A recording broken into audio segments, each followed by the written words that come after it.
What's so special about Hero Bread's soft, fluffy, and delicious breads, buns, and tortillas? These ultra-low net-carb baked goods contain zero sugar, fewer calories, and more protein than the leading brands, and are high in fiber to support gut health. Shop now at hero.co. Hey y'all, my name is Shan. Welcome to Cozy Womb Podcast. This is a series for Black fathers because Black fathers matter.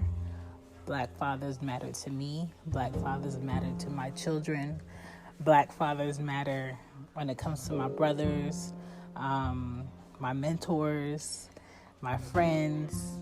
They matter because they set the tone for who our children look up to. They set the tone for how men, women, children, and other elderly people feel protected, feel like, everything they've struggled for was for a good cause because they've seen who they've become.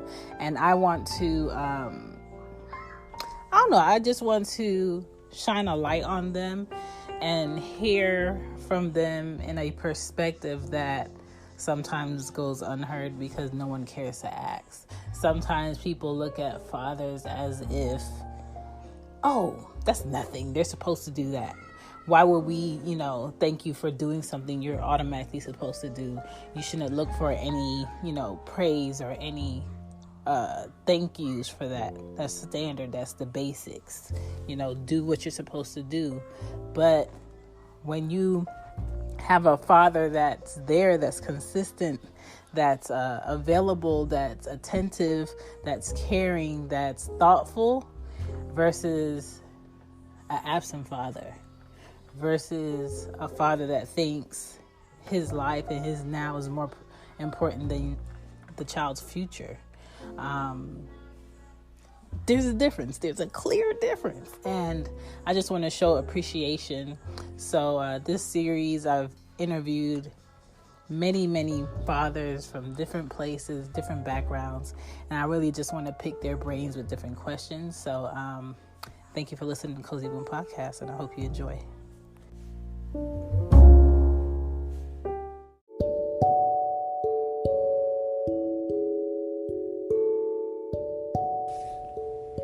Hey, it's Anya Dula, and I am the host of Intercultured with Anya Dula.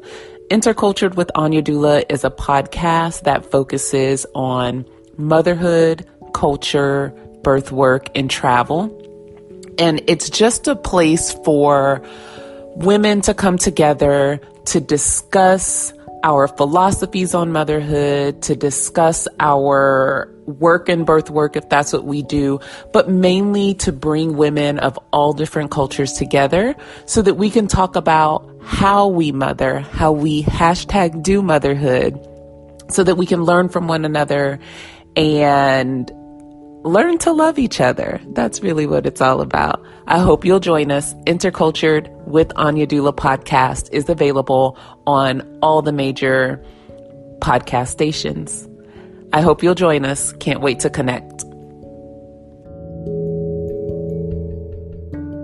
Here we go. Back to the show. Back to the show.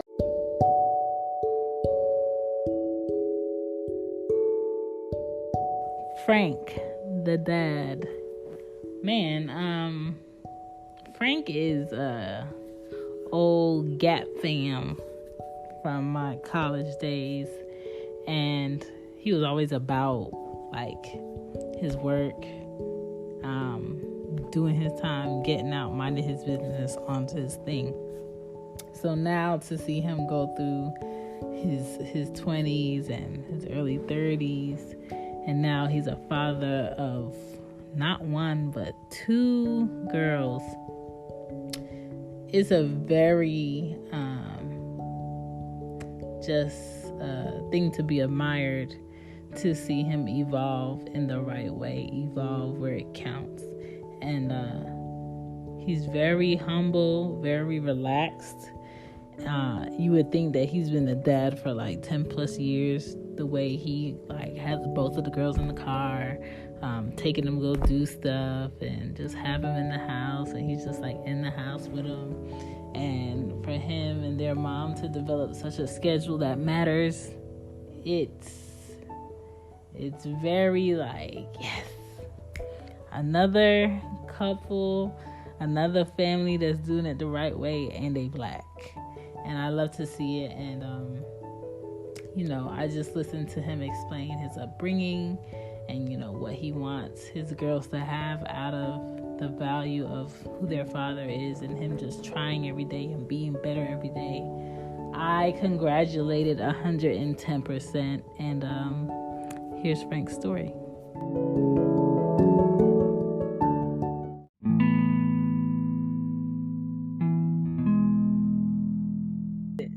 And I feel like if people actually knew that outside of the statistics that there are great fathers out here who are Black, who are involved, who are doing things, who have things that they want to do, on top of all the stigmas that come around that.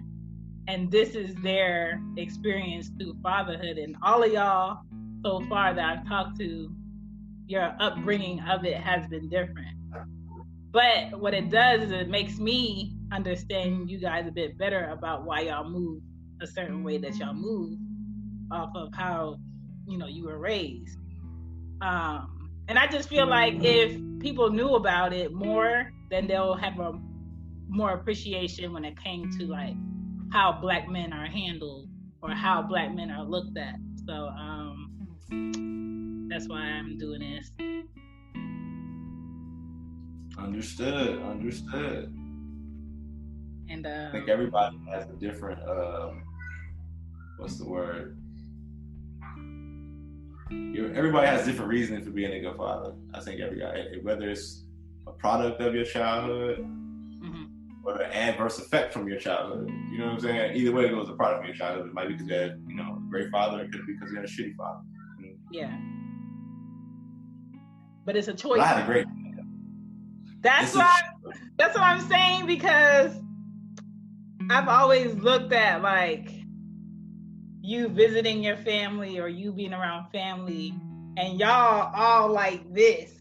Y'all all on like one accord with stuff, and I'm just like, that has to have a big effect on why he fathers like he does.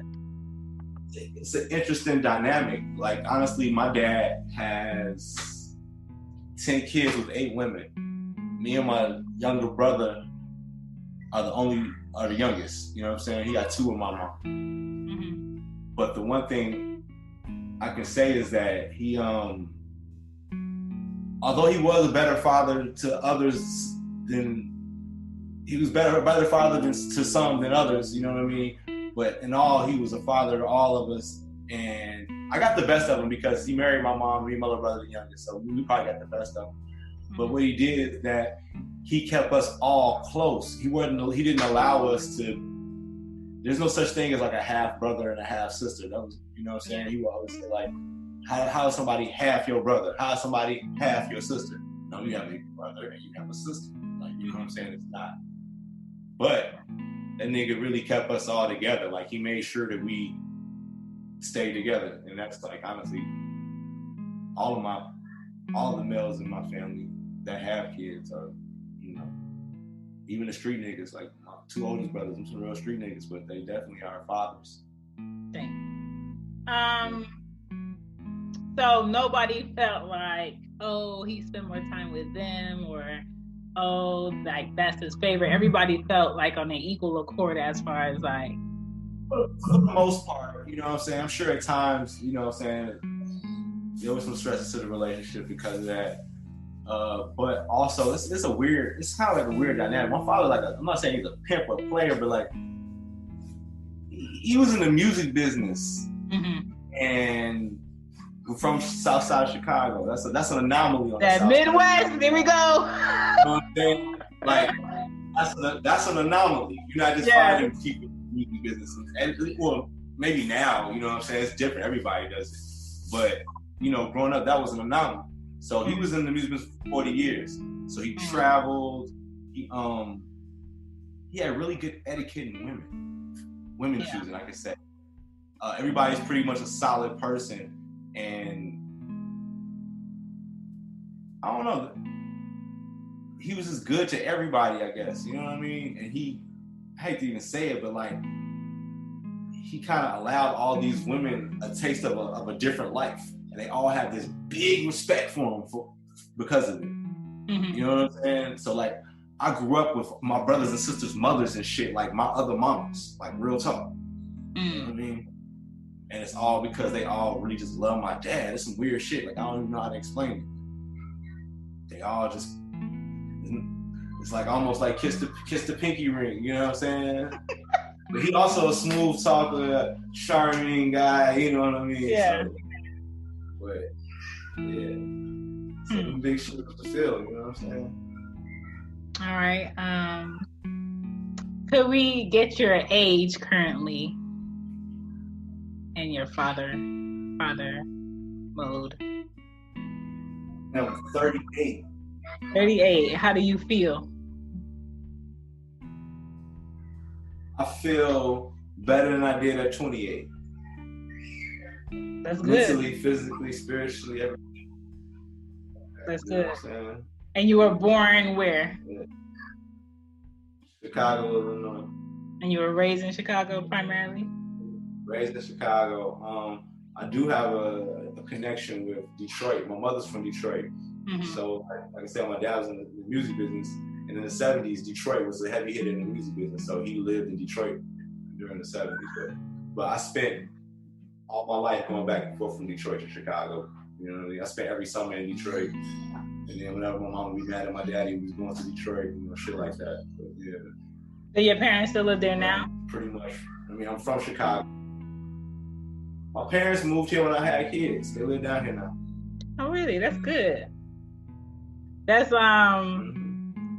usually a hard thing to move. Parents who are comfortable in their up north, you know, life.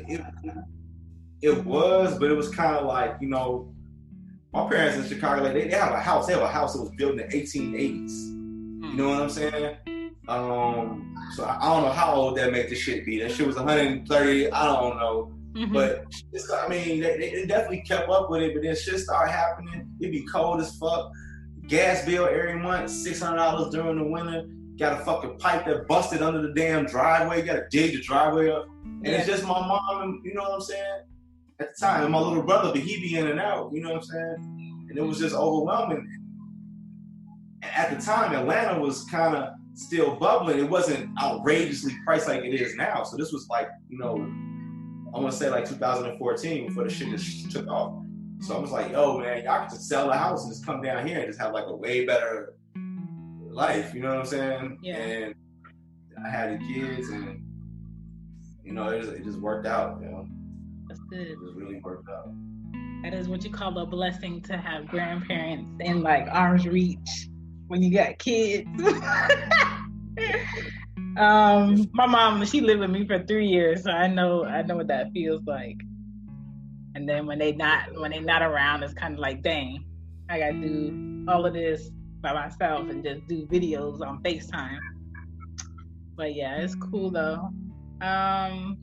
What is life like going from 0 kids to twin girls for you?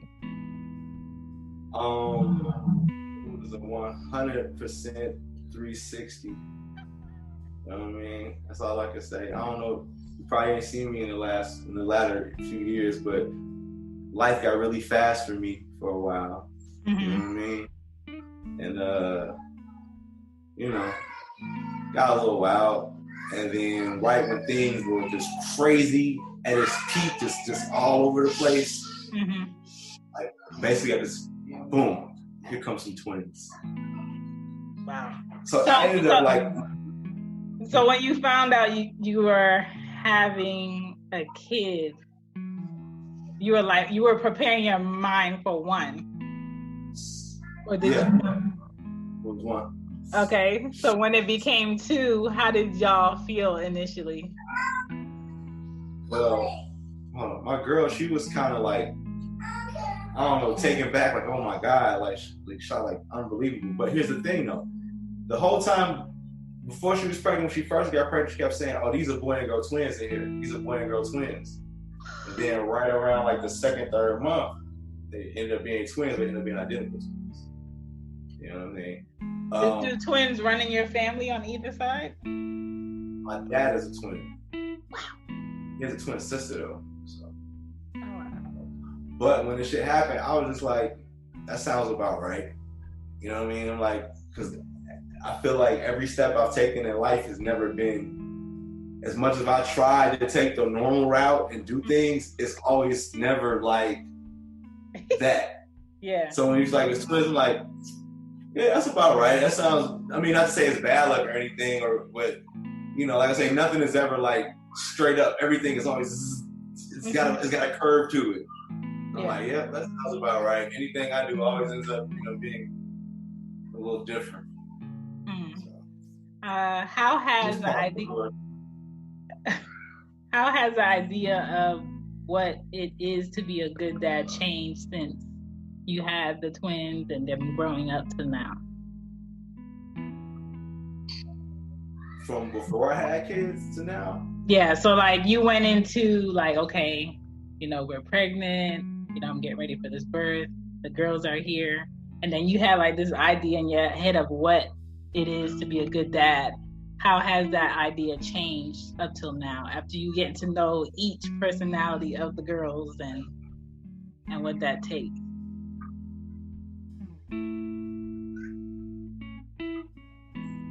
It takes a lot more patience than I anticipated. Especially dealing with girls, it's a little different. You know what I mean? You don't want to break their spirit. And another thing, I don't like to be overly aggressive with them because they're girls. Mm-hmm. And I'm noticing that, I'm not saying I discipline them very well, but I try not to like raise my voice too loud, not to be too just aggressive with them. I never realized going into this that I would even think like that. Like, you know what I mean? So you had this picture, I'm gonna be a great dad, I'm gonna take them for walks and all this stuff. But then when they come, it's like, I realize I'm holding them like a raw egg. You know what I'm saying? Yeah. Like, oh, you know, I was like, oh shit, you know what I mean? Like, I didn't realize that, you know, I'll have that intimate of a connection or a feeling of responsibility for them. Like, that's what it is. You know what I'm saying? Like, with your siblings, did you get like any like baby practice before your kids came, like with your nieces or nephews? No. Okay. Well, I had a summer of 1998. I was 17. My sister, I babysat my nephew at the time, who was like 2.5, going on 3. But I also had my niece, who was probably 10 or 11 at the time. So she changed all the diapers. But what I can say is that I never changed a diaper until my kids. That was the first diaper that I ever changed. How was that for you? Yeah, you got used to it after a while. We had a couple blow-ups, you know what I'm saying? You know, I was ready to embrace the challenge at the time. Like, I had kids when I was 34, 33, or something like that. 33, I don't remember that. 34 by 30, 35, something like that. I don't fucking know. So, did your girls give you a bigger appreciation for women? Or is that something you've always had already? I've always had a good appreciation for women.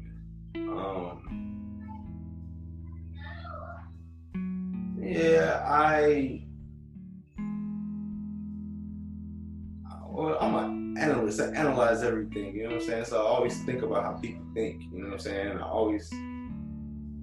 I understand, like, a lot of times women are a product of the men in their life. And I always wanted to make sure that I'd be outstanding and upstanding. You know what I mean? To give them just a good example. I mean, what was the question? I don't even remember where I'm going off to what I'm trying to say. What was the initial question? I was saying, like, Has having the girls give you a bigger understanding or appreciation? Oh yeah. Appreciation. All right. So I was going on the right track. I forgot what we was talking about. But yeah, it does. And I try like I say, yeah, it makes me realize how, I'll take this the wrong way, but like most women or a lot of women are broken, and they're broken due to relationships they had with males. Yeah. You know what I mean? That weren't positive. You know what I mean? I don't know, but me knowing that, it's like I want to be the most outstanding guy to give them a great example. Therefore, down the road in life, they can like choose to align themselves with good people, with good males. You know what I'm saying? I do realize like a woman's confidence, self-esteem relies so much on males. It's tripped out. You know what I mean? Like how my kids look for acceptance in what they do for me. You know what I'm saying? Like not like boyfriend type of thing, but they look to me like, is this okay? Am I doing? You know what I mean? Like yeah. Are their personalities like really different or just a little different from each other? They're really different, but they can beat each other though. Wow. Yeah, at any given point, one could be the other. They can do that, but they're two. One is never met a stranger, and the other one mean as hell. You know what I'm saying? Oh wow. So one's the daredevil, one's a scared cat.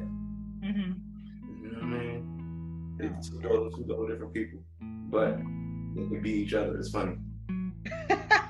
What is the purpose as a father to your daughters? What is your purpose? That ties back to just being that great example, as well as being a provider. You know what I'm saying? But being a provider is being the example. You know what I mean? I want them to know they got their dad, and that I'm gonna set shit up for them, and I'm gonna point them in the right direction. Just kind of like follow them. You know what I mean? But I want to give them enough confidence to also be their own person as well. You know, I don't know. It's kind of a twisted thing, but just be solid, man. Yeah, that balance is key. I always get to see you with your family for like holidays, or if y'all just like go do things together. What was the dynamic between you and your father like growing up? Okay, that goes back. So let's say my dad had a bunch of kids, but I can't say that my dad was like the best, like play basketball with you or go to the park and all that. He wasn't that, but he was. What he did allow me was he took me with him everywhere. You know what I'm saying? Like we weren't necessarily doing kid stuff, but he allowed me to be with him all the time. You know what I mean? Well, when he could. So. Like I said, he was in the music business, so we always doing some interesting things. I was in bars and nightclubs and just all type of weird stuff. Yeah, but with that being said, that kind of made me want to be a little bit more hands-on with my kids, to do those things that he didn't really do. Not say he was a bad dad at all, but yeah, like he wasn't a dad that was about to go in the yard and build you a treehouse. That was not him. You know what I'm saying? Mm-hmm. So I try to like do those things. You know what I'm saying? Being a Black father, fill in this blank for me. Being a Black father, I make a choice every day to be better at what? Being a Black father, I make a choice every day.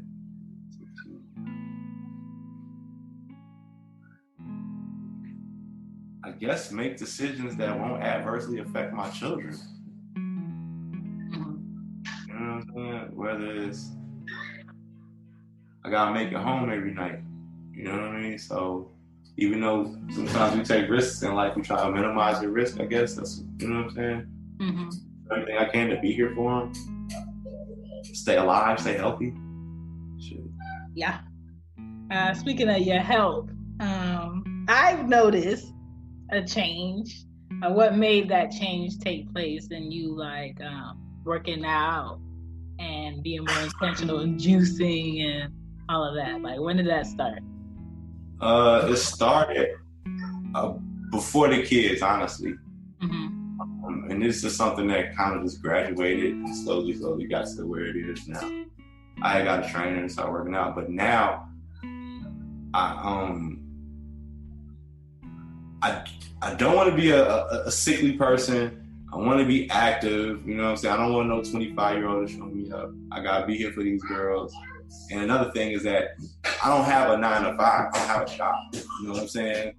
So, but I do a lot of things. And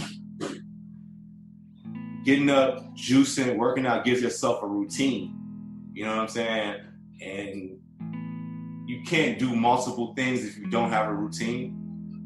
You know what I mean? So I also feel like consistency and having a routine. I think the most successful people have routines. You know what I'm saying? They wake up, they'll do this, they will do that. You know what I mean? And then after a while, like the shit just became what it is. And now it's like, it's my peace. Like it allows me to clear my head. You know what I mean? It makes me feel good about myself. You know what I mean? I wake up early as fuck, go juice and go work out, and then handle my businesses. You know what I mean? I don't know. It's just part of life. Ain't that what you do when you get older? You know what I'm saying? It is. You start, eating and drinking the nasty stuff that you thought you would never touch growing up, and then certain things start to taste good to you, and you just like, I don't know why I eat this, but I eat this. I kind of do. I kind of do it for the same reasons you do. But both of my parents were always sickly. Like my mom takes 13 pills a day since she was 9 years old, and doctors told her mom, who had 13 kids, that my mom wasn't gonna make it past 1 year old, and she'll be 60. She'll be 67 in August, and she had 5 of us. And then listen, and then my dad, he died of like a neuro issue where his nerves just stopped working in his body, and he basically just became like just prisoner in his body, where he couldn't button his shirt, he couldn't put on his shoes, and he just slowly deteriorated. But he was like super independent. Like this man owned property, businesses, his house, did everything by himself, and it just got down to the point where he had to have his bed on the same level as the kitchen. He had to use the shower downstairs. He couldn't go up and downstairs in his house. And my thing is like, man, I think especially when it comes to Black people, and then you have like a Caribbean culture where we eat all this good food that's like very seasoned, and the meat and rice turns into sugar that I didn't find out until I got older. And then you think about all the meals that come with rice. That's like every meal except breakfast in a Jamaican household. So yeah. So now it's kind of like I make it a point to bake a sweet potato. I make it a point to use kale and juice and celery, and just try to find another option outside of the regular stuff. And hey man, we gotta eat to live, not live to eat. Yeah. As I quote Honorable Elijah Muhammad. It's crazy, but it's a habit, and some habits you just gotta kill. Yeah, but I'm trying to create good habits, like with my kids, and like, they eat like avocados and fruit. I mean, I do allow them to have like candy too, or whatever. But we got a good balance. I don't overindulge in bullshit, but like we don't too much. Don't shit come out of a box. You know what I'm saying? Yeah. Yeah, and then if it does, is that high price organic cereal from like what's that? Yeah, there's a couple exceptions to the rule, but you know what I'm saying? Ain't no frozen shit around here like that. Like we we don't do that, and I don't do like fast food. Yeah. I mean, I do sneak in. I don't eat beef or pork or anything like that anyway. Yeah. But I do sneak and get like. Not sneak. We eat Chick-fil-A around here though. I ain't even cheap. You know what I'm saying? Yeah, we eat Chick-fil-A over here. But even that, my brothers will like go get them Chick-fil-A. But that be like once in a blue moon. But whenever I take them to my friend's house and they'll keep them, you got Tupperware of food that I cook. And I'll just give them that. But, one of them, I'm struggling with her eating vegetables. This girl is anti-vegetable. I'm just like, man, you are your daughter's kid. She hates don't like vegetables either. Yeah, I've never seen him eat vegetables on purpose. He's not a fruit person. And then Anya, which is the oldest one, she eats anything and everything, and she's willing to try it. So, like, if I do a smoothie, she'll drink it. Arya's not with it. Smoothies, yo. Yeah. Okay, we have smoothies over here regularly. You know what I'm saying? And they eat they snack. And another thing, like we don't eat we don't eat too much bread. You know what I'm saying? We do there's bread in the house, but it ain't like a thing that's in our diet. That's good. But we eat a lot of lamb. I just started eating lamb in like the last couple of years. That was something I never ate that before in my life. You know what I'm saying? Because I never ate red meat anyway. And, but I guess lamb is red meat. I don't know what that is, but yeah, it is. But it's cooked in a non-fatty way. The best restaurant that cooks lamb to me in Atlanta is Agave. I don't know if you've been there before. Oh, over Boulevard. Yes. When I tell you their lamb, it's so good. I'm gonna take it up a notch though, but Capitol Grill. I know you fucking Capitol Grill in Buckhead. They got good lamb. Siva in Midtown. But I ain't know Agave had lamb. I don't live too far from there. I live in Eastlake. You know what I'm saying? Yeah. Like, shit. I live right off of Memorial. That shit on Memorial Road. I probably live like 2 miles from there.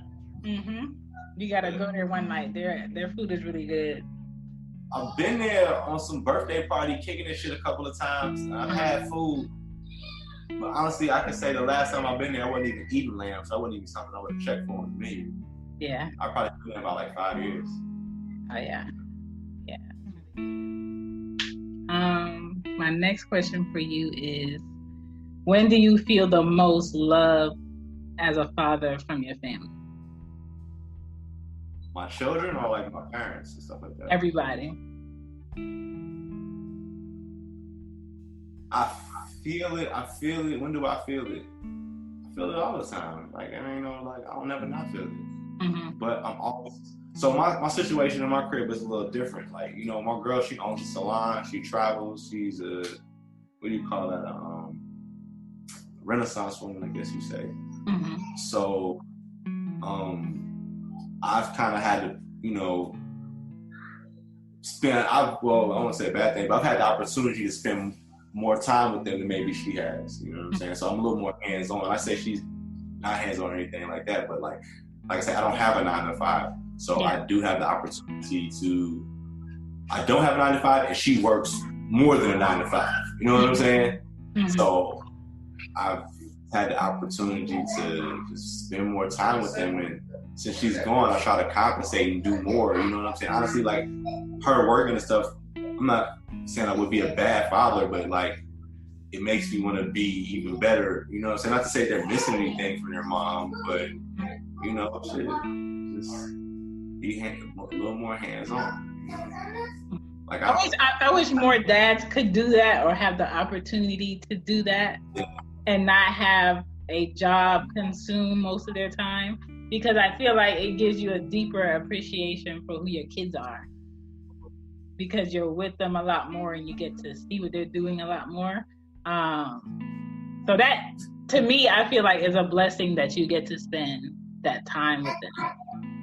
Yo, I thank God so much for, like, that's like the one thing I am the most thankful of is the fact that I can raise my children. Like, I mean, it would cost me COVID now, so I'm not going to school, but typically, like, I wake up, I cook breakfast, they eat breakfast here, you know what I'm saying?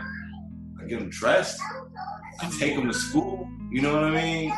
Although we do have a nanny, and the nanny picks them up after school, like at 4 o'clock. Nanny picks them up at 4, stays from like 4 to 8. But it's not like I'm, I run around and have my business. But it's not like I'm coming in past 6 o'clock. So I'm back at the crib by 6. So I'm here with the nanny for like an hour or 2 before they go. And then, my girl usually comes in around 8, around the time the nanny leaves. But like that's like the biggest blessing that I have. Like, you know, I thank God so much for that. Like that I actually have the opportunity to do some shit to do that. Like that's amazing. Like nobody does that. Like if I had a 9 to 5, I couldn't do this shit. And like God really blessed me to be able to support my family, support myself, and not have to punch the clock. Like that's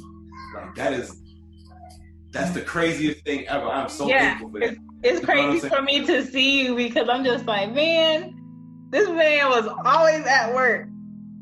He probably at work, but he listening to music. He in his own zone, but he at work and he working. And then if he not working, I know he doing something for himself. And then he gonna be right back at it. So it was never a time where I've known you not to be busy doing something. So now the bulk of your time you pour into your girls, and it kind of cancels out your parent worry of like, oh my God, like what is going on? I haven't really worked in like 10 years, but remember I was in DC for a minute when I was working in DC. You remember that shit? Mm-hmm. I was in DC working, and I was working. Like I was getting money though, but I was working like 70-hour weeks. You know what I'm saying? I'm living in a whole another city that I ain't even from. Though I appreciate DC, I love that shit, but doing that shit, even though I was getting dope, in my mind I'm thinking like, man, the first opportunity I get to switch it up, I'm going 100 miles an hour at it. You know what I'm saying? And that's what happened. And like the biggest blessing that ever happened to me was like, well, besides my children, was the recession. In 08, when everybody got fired, I got laid off my job. That was the best thing that could have happened to me, dude. Getting laid off my job forced me to get on my hustles. I went back to school, all that shit. You know what I'm saying? Like, you know what, man? I ain't getting a real job. I'm gonna figure this shit out. You know what I'm saying? Like, I ain't going. When you got a job and then you have kids, it really shows you like, what are you doing this for? Is it worth it? And what could have you been doing with this time with them instead of being here with these people? Is that? So, the cool shit is I ain't had kids. Like I had kids when I was already established, so that was kind of, you know, actually kids made me established. I was getting money, and then I had kids. The kids made me become established before I just had some money. You know what I'm saying? I was not getting money, now I'm established. It's a difference. It's a different comfort zone for you. Yeah, I guess, you know what I'm saying? Things are a lot slower. You make, you know, a lot more wiser decisions. You know what I'm saying? Take the safer route a lot of times. You know? Yeah. Finish this for me. As a Black father, I face this challenge more than I'd like to face in life. What is that challenge?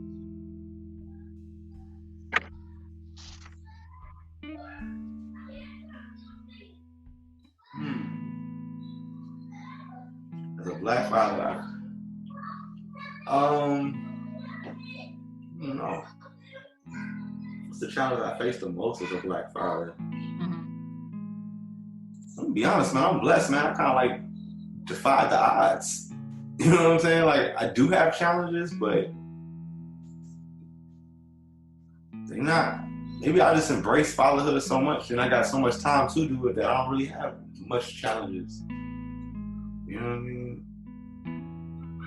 Or like the fact that you have the freedom to live in a place where you feel the comfort of being able to get up and go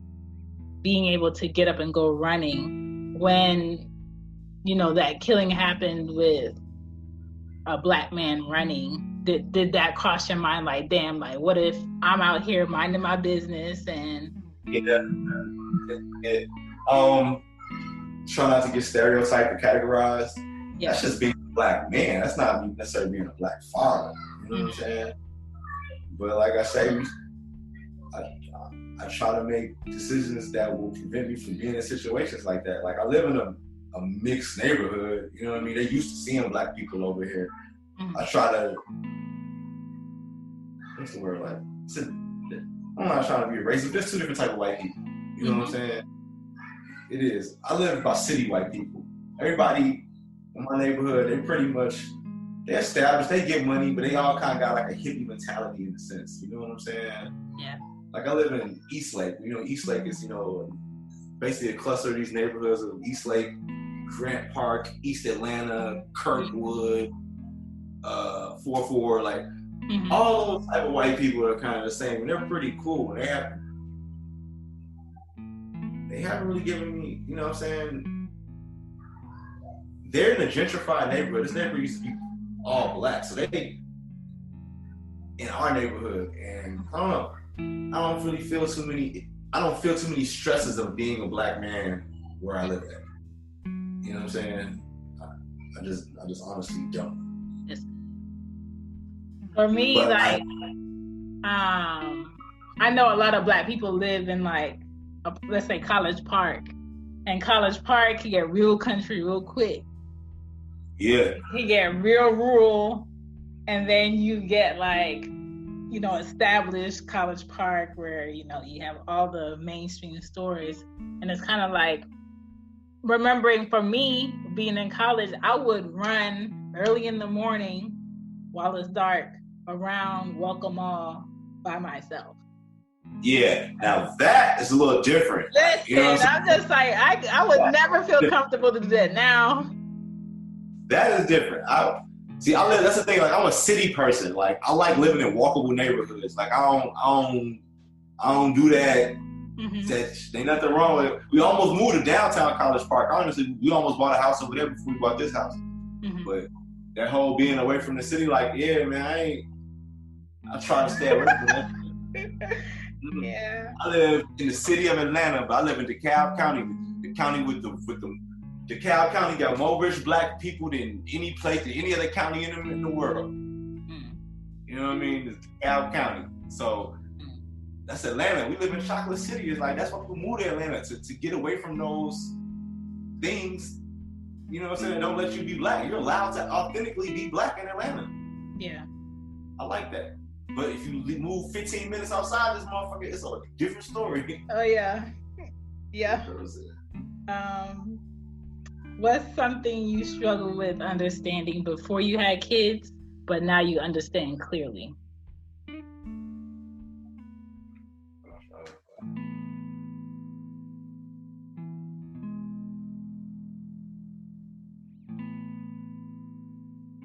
I do understand clearly that children are to be nurtured and not, you know, just let it go by themselves. I don't know. But I know I understand a lot more. This job is more than what I intended it to be. You know? But like, yeah, I don't know, at least with raising girls, it's like raising a flower, man. You know what I mean? Yeah. They take a lot from you, and they require a lot of nurturing all the time. Yeah. So it's like I didn't have a boy, I got two girls, so it's different. Like, it just makes you really soft, really slow. You know what I'm saying? Like, you think when you're saying stuff to them, you really think out what you're saying to them. You know? Different. Like I said, I don't want them to get comfortable with me being aggressive with them. You know what I'm saying? I don't want them to think that a male can be aggressive with you. Is running for you a way that you decompress from everything? Hell yeah. I think that's it loosens me up. It I don't know, allows you to think. It clears your head. But working out in general, like, you know, I run, then I go work out. You know what I mean? Or sometimes I run after I work out, like, so. But that whole thing, it works in the same. It's what keeps me sane. You know what I'm saying? It gives me patience. I don't get mad at shit. Like, for real, I really don't. Yeah. I've learned to not really make a big deal out of it, and it's not, oh, you cocky, you just assume that things are gonna fix itself, but you just learn like what to get upset about. And yeah, think about yourself. you know, if you prepare for something and you did your best, then you just gotta let it ride, and then it'll just work itself out, which is what's normally gonna happen, because you can't add more hours to the day, and you can't add an extra day to fix something. So you just, man, that's how I feel. Like, honestly, like, what's gonna happen is gonna happen, and I don't try to stress for something. God has always made a way. You know what I mean? And as long as you keep putting one foot in front of the other every day, you're gonna have positive results. You know what I'm saying? When you sidestep it, when shit get fucked up. explain your idea of the perfect Father's Day. The perfect Father's Day. Really, on Father's Day, honestly, like Father's Day and birthday, I just want to be with my kids. Like, I just want to enjoy them. The perfect Father's Day, well, they're not old enough now, but when they get older, I would like them to show me how they appreciate me or how they think of me. The perfect Father's Day would be the reflection of how I've raised them and how they treat me, just to see what they would, you know what I'm saying? Because I ain't really a materialistic person, but just to see what you would, I don't know. If it's something I really like and I'm really into, I would love for my kids to cater into that to me. I think we all assume what fathers want for Father's Day, and I think a lot of us get it wrong. A lot of us get it wrong. I think Father's Day and Mother's Day, two different things. Like, I don't even know what. Of course, I don't want no tie. You know what I'm saying? I don't want no tie. You know what I mean? But, you know, if my kids are wise enough to look into my interests and do something like, you know, I like working out. You know what I'm saying? I like being, you know, exercising. I like being outside. If they bought me a bike or something like that. You know what I mean? Shit like that. Like, that's cool to me. Like, I ain't looking for no Gucci belt, nothing like that. Got a couple Gucci belts, but, you know. Yeah. You know what I'm saying? Like, I ain't. Well, speaking of that, like, having kids, has that changed, like, your want, or what is an actual want for you anymore? Like, before it was like just you. So, like, if you worked and you wanted to buy it, you buy it. Has that, like, had any effect on you? I sold my shoe collection. I don't know if you knew. Shit. No. Like, I had shoes from back then when we worked there. Like, I've been, you know, I lived with Joe, and Joe worked at Nike, and, you know, we had to connect, like, damn.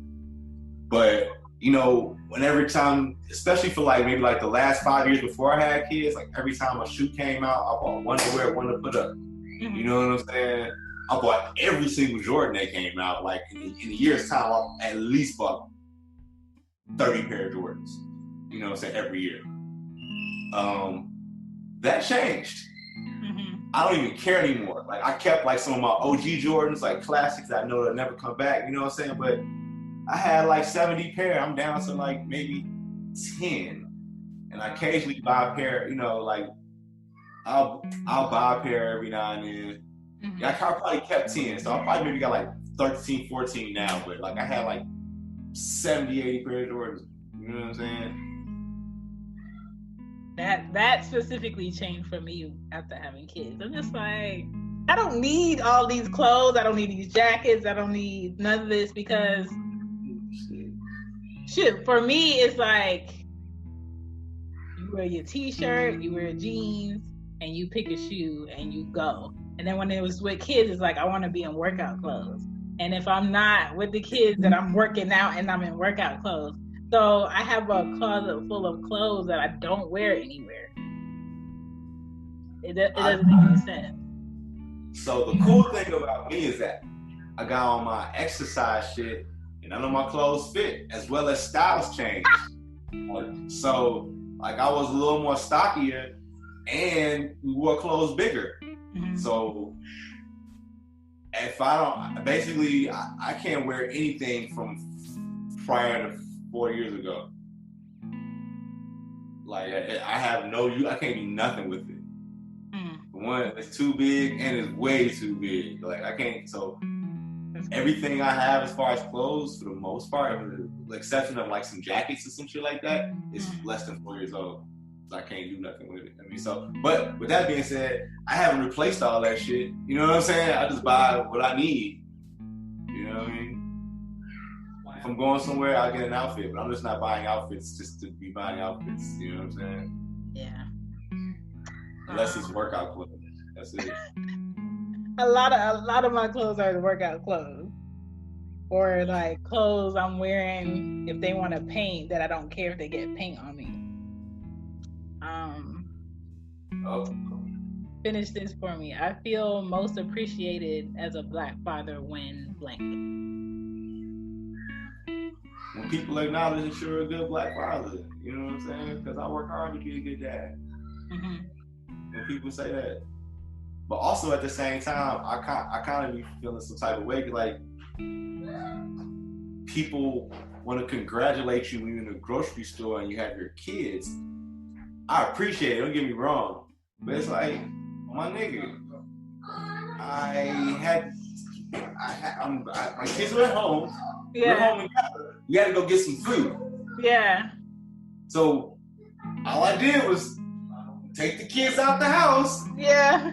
In the car and went to the grocery store. But it's like, you know, I appreciate it. Don't get me wrong. I definitely appreciate it. It makes me feel good. But also, you're like, well, what the fuck is really going on in the world where you really feel like congratulating me because I went to go get a motherfucking pack of lunch meat and some goddamn avocados with my kids. Like, and it's like, you appreciate it, but you're mad that it's a thing because society bashes Black men more for not being good fathers and not doing what they need to do. That when you see one doing it, it's kind of like you want them to know that, damn, you're helping me today kill that statistic. You're helping me today, and other people that see you just being in here doing your fatherly thing, that, you know, a father does exist that does this, and his skin happens to be brown. You know what I'm saying? It sounds stupid. It's kind of like if somebody was like, white fathers matter. Right. Okay.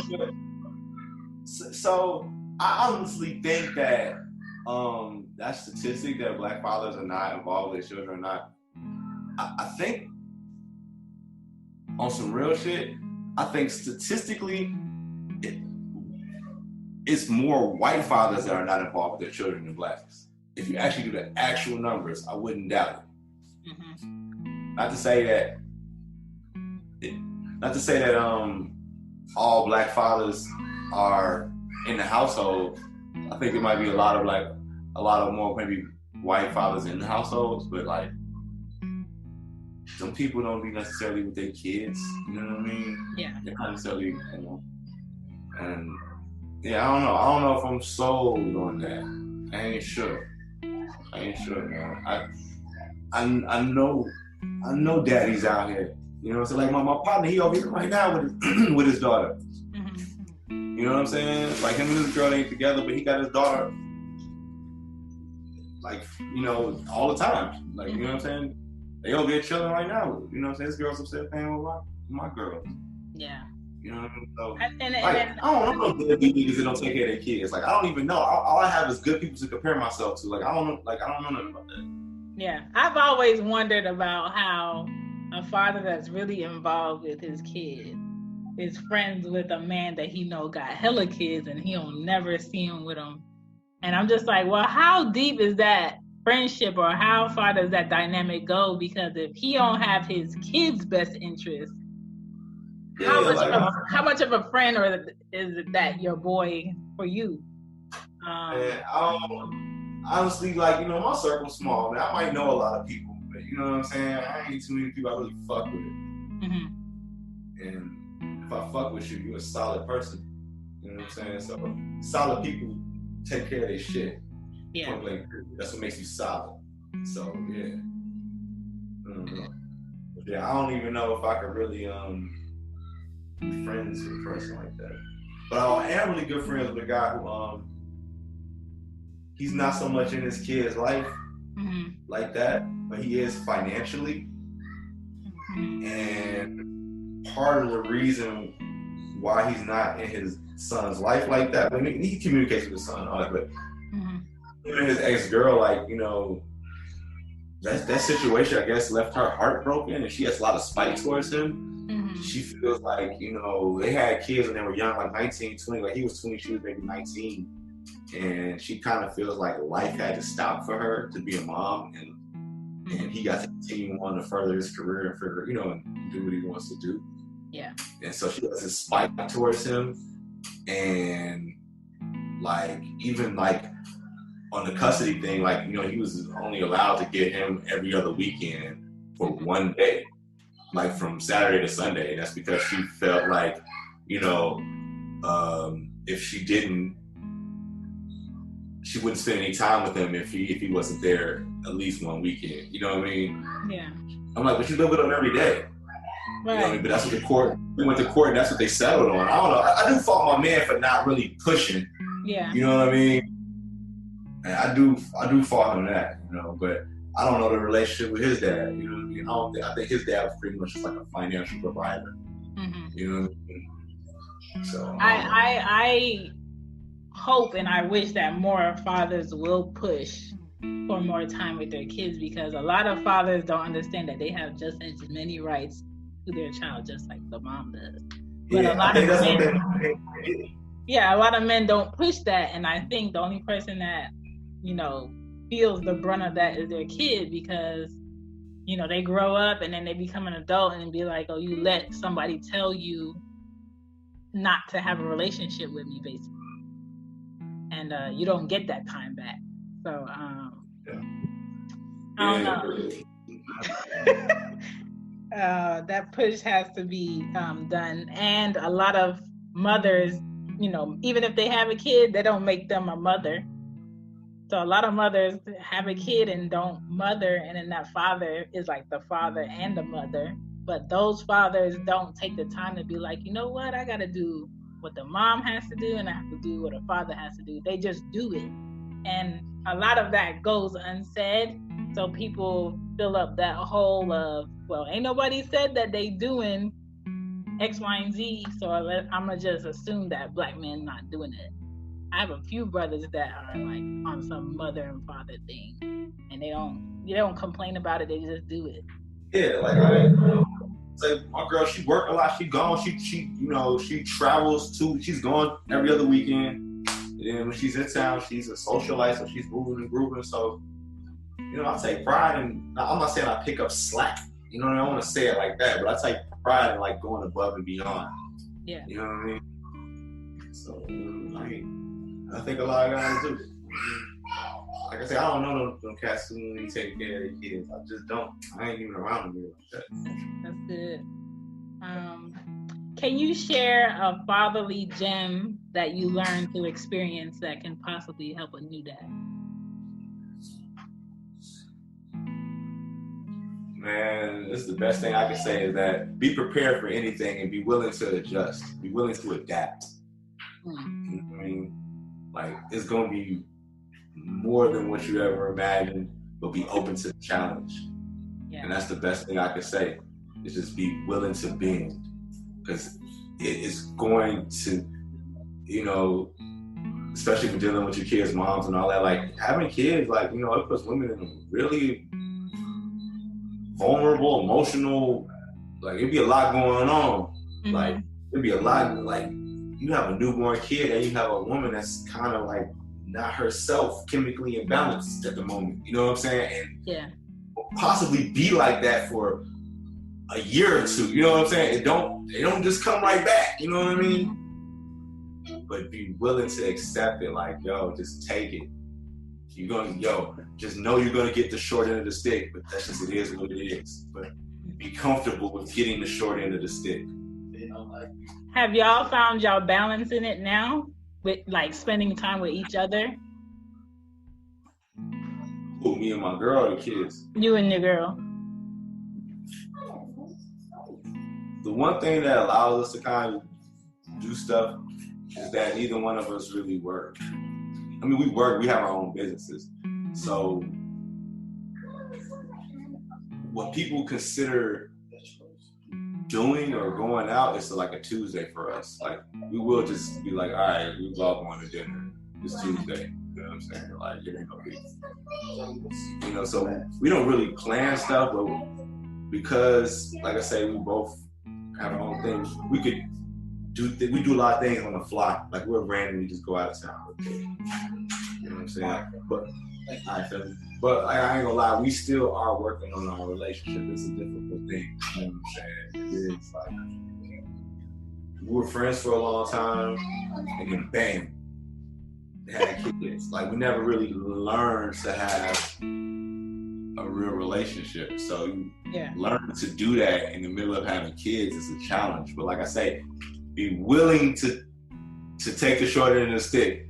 And be comfortable with that. That's the best advice I can say anything. But me being willing to take the short end of the stick and being comfortable with that has allowed it to work out thus far. You know what I'm saying? So I don't think it'll work out forever like that, but you know, at this point in life, I know my responsibility to these little girls. I know my value of being in their life every day, what that really does. You know what I'm saying? Like, it does get easier when they get older. I can say that. So, that's something I look forward to. How do you want your kids to remember you? These girls run around here crazy. Listen, I know. How do you want your kids to remember you? That they dad took care of them. That he was a real dad. They didn't have to go calling and looking for them. He showed up when he, you know, like I wanted to have that connection enough to I know I need to show for my girl before they even call. You know what I'm saying? To know that we invest in that and in sync with each other. You know what I'm saying? I honestly think we are. Even though they are two different versions of their mom, they're definitely their mom. Yeah. But we have a different connection. It's so hard to explain. Like we're not the same. We have a different emotional love connection. I think we love the same. You know, my kids might speak the same love language, I guess. Yeah. You know, it's weird. I don't even know how to, you know, that's the best language. I mean, that's gonna help y'all relationship as the girls grow, where when they come to you, when y'all share like that silence, y'all gotta know like what's going on with each other. And that's something that you need to have, especially when you have like teenage girls, because they're gonna have a lot that they feel like they don't want to talk to you about, but you gotta know when something's up. So that's good that you're picking up on that. I want to see right now. I'm trying to set that precedent to where just lay the foundation for just to be that open. Like I ain't the one to be hiding nothing from my kids. Like I want to be very open and upfront about things. Like, I was raised like that. My parents ain't said nothing to me. You know what I'm saying? They might have said it a little bit different, but you know what I'm saying? They pretty much gave it to me head on. Yeah. But I don't want them to fear me. You know what I'm saying? Like I said, I don't want them to ever feel intimidated by me. That's why I try not to like. I mean, I do like, you know, put my foot down and stand up and be their dad. Like, hey, you're not gonna do that. But I try to be as gentle as possible with them and just listen to them and be as understanding and just like flexible with them. Like today, we so since they're not at school right now, our actual nanny was actually one of the teachers from their school who I work with. But so what we got her doing right now is that she comes in for 3 hours a day and does like schoolwork with them. She was a teacher from the 2-year-old class. You know what I mean? So when they went to the 3-year-old class, she became our nanny. But she still worked at the school. So when they got off at 4, she just came to our house with the kids for like a couple hours. That's good. So now, so now we got her coming for 3 hours a day in the middle of the day. You know, what was my point of saying this? Forget. Yes, baby. You were saying like how you're hands-on and you know, you just get the opportunity to, you know, allow the girls to have that dynamic. Can you get the rainbow for me, Daddy? What do you want me to get? The rainbows. You had enough fruit snacks. I already gave you. We had 2 rainbow fruit snacks already. Mommy's coming home with some real food. See? You see that? Oh, so what I was saying. Oh, so today when I came in, it was upset that Nanny had to leave. They love Miss Alicia, and so they was talking about they wanted. What was he wanted? A big Rapunzel or something? They wanted to go to Walmart. I'm like, how do you even know what Walmart is? Like, Yeah. Is that Walmart? You want that big? Is that who you wanted? The big Rapunzel? Anyway, though, I'm like, I don't feel like going to Walmart. We can go to Target. You know what I'm saying? Yeah.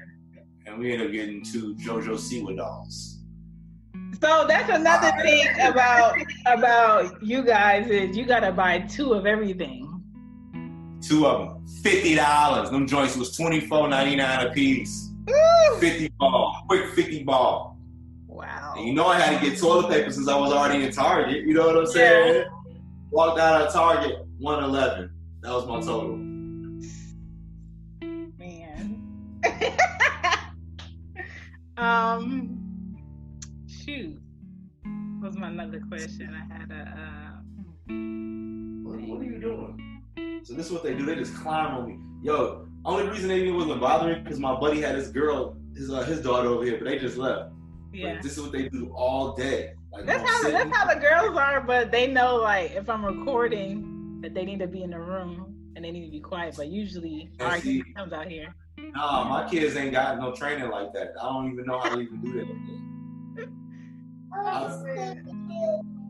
See, they're gonna always say what they want. They don't even know how to negotiate.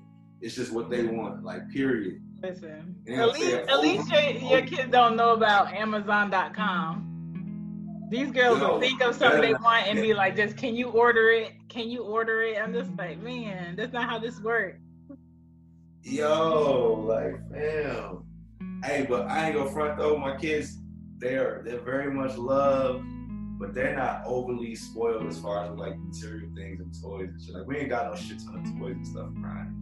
And nothing. My kids have tablets, but it's not something that they play with every day. Yeah. You know what I'm saying? We really be around here. I have one iPad in here, and they only get it like I want to say 2 times a week, and they have to share it. And then the fact that it's a smart TV, they know how to work the TV. They can just talk to it, so they'll just go on YouTube. I just have to make sure the parental control is on. So well, I just put on. I got on Roku, so I put it in every room. I just put it on like JoJo, see a little dance and stuff like that. But so like if they ever get a hold of one of our phones, or like my mama, she'll give them her iPad where it's just wide open. They can do whatever. I think it's how they be finding out what about these toys and stuff like that. Because it's not for me. Like they ain't touched their tablets in a week. I know Saturday we went out. I put them in my bag just in case they might want to use them. And we didn't use them on Saturday. Like, so maybe they haven't used their tablets in over a week. But so I think it's my mom has them. She gets them. They only stay with my mom from Saturday to Sunday typically. I think going through her iPad and they get free reign on YouTube, and YouTube be giving them commercials. Yeah. The toy videos and the kids playing with toys is already sitting on there. They just have to click it. Yeah. So they said, let's go to get the big Rapunzel. We had to go to Walmart. I'm like, what? Like, you know, like, here go another one right here. You see this kid? This is a different one. Oh man. This is the friendly one. That was the unfriendly one over here. What you doing? Oh, you pulling up your pants? Where your underwear at? Where's your underwear? Where your panties? You heard that? She's like, they disappeared. I'm like, why did you take off your underwear? Oh man. How was potty training with both of them? Were they both ready, or one was ready, one wasn't? No, they both did it at the same time. PPN was cool, easy. They're girls, it wasn't that hard. But that boo-booing thing? Oh, yeah. Ari would go pee when she went to poop in the potty. She just started doing that. I'm just like, man, I'm so tired of buying pull-ups. Yo, we stopped buying pull-ups at the start because like when they went to the 3-year-old class, they ain't changing diapers in there, so we just had to get them panties. Yeah. But they just started dookie all over the place, man. It was crazy. Y'all have a carpet or wood floors? We got wood floors and downstairs and carpet upstairs and carpet in their bedroom. I do have a video of them having a straight boo-boo attack. And Oh no! all over the room and the carpet, like I literally just had to go and just throw everything out. You see this?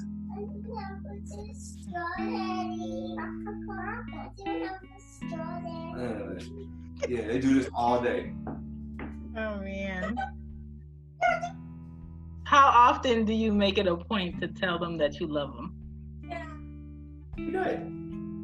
Oh, wait. You see that? He just stole the drink. All right, this time I gotta get this. Man, y'all gotta. Where y'all mama at? She ain't home yet. Oh man. She's supposed to come home with some food for them. Let me see. Where's mommy? Kylie. See, they asking to see Callie. You know who Callie is? Who's that? Callie's Playhouse. I don't know. Is that what it is? Kylie. Oh, Kylie.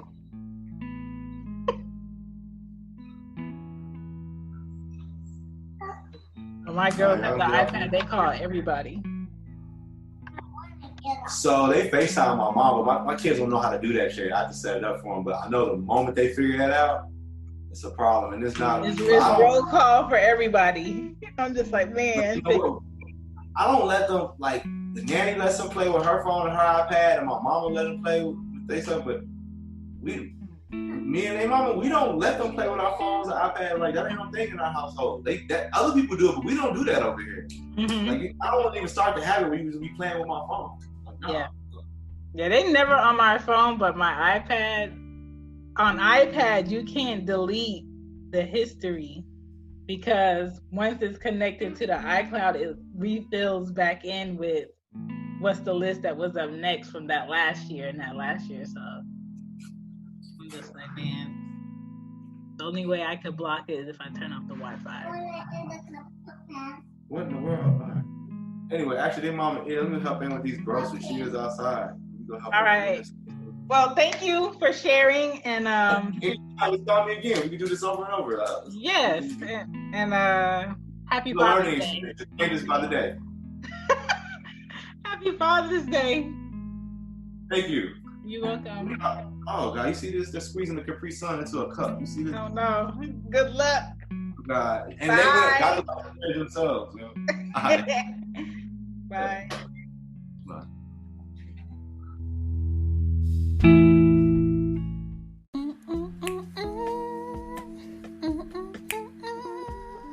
Hope you guys enjoyed the episode. Please follow us as in me, at Cozy Womb Pod on Twitter. Please follow the Facebook page at Cozy Womb Podcast. I need some feedback about these episodes. I've been doing episodes since 2018. I want to say March. And I feel like in 2018, it was a lot more feedback that I was getting from the episodes. And now I'm kind of really wondering, like, what do parents or soon-to-be parents or listeners need from, like, other parents? Or what do you want to know? Or what are you mostly curious about that you would like to be talked about that's not talked about enough? And if I have an experience with it, I would love to share it. I'm really curious on what is it that I haven't shared or I haven't done an episode. I feel like I've touched bases on most things. The only thing that I haven't touched base on purposely is women who have had miscarriages, because I've never experienced that. And I don't like to do episodes on things I haven't experienced because I don't know what that's like. But if you guys would want to share any feedback, please check out the Cozy Womb Podcast Facebook page and the Twitter. DM me on IG at Cozy Womb Pod. I answer my DMs frequently. If there's any podcasters out there or anyone that's interested in any type of branding of their, product, I don't mind adding it into the show. If that's something you're interested in, just please email me at cozywombbmama@gmail.com. Hope you guys enjoy the show. Would love your feedback. If this is a show that you're interested in, please subscribe and please leave a review on Apple Podcast app. Thank you. Bye. Bye. Bye. What's so special about Hero Bread's soft, fluffy, and delicious breads, buns, and tortillas? These ultra-low net-carb baked goods contain zero sugar, fewer calories, and more protein than the leading brands, and are high in fiber to support gut health. Shop now at hero.co.